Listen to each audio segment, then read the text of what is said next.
কোনো খবরই পাচ্ছি না। কোনো খবর ছাড়া কিভাবে চলবে?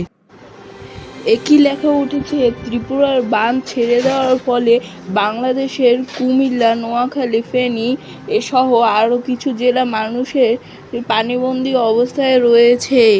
খুব দুঃখের বিষয় এটা। ছাত্র জনতা তাদের সাহায্যের জন্য জনগণের কাছ থেকে পাওয়া সাহায্য পৌঁছে দিচ্ছে। ভাবছি বন্ধুদের সাথে মিলে আমিও কিছু সাহায্য তাদের করতে পারি নাকি। কাল সকালে আমরা সবাই মিলে এই জিনিসটা নিয়ে দেখবো, কথা বলে। আজকে ঘুমিয়ে পড়ি, কাল সকাল সকাল উঠতে হবে।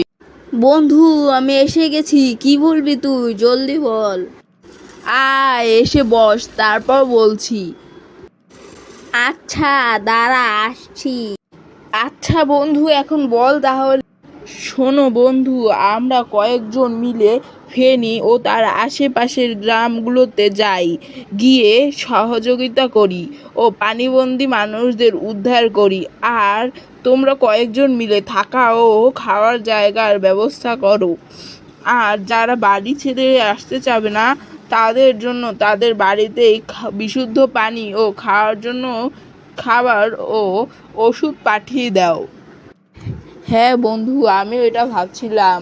তুমি প্রস্তুতি নাও, আমি সবাইকে বলছি। দুপুরের মধ্যে আজ রওনা করব, প্রস্তুত হও।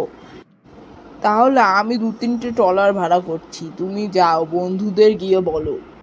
হ্যাঁ, তাহলে আমি যাচ্ছি, গিয়ে বন্ধুদের বলছি তুমি প্রস্তুতি নাও।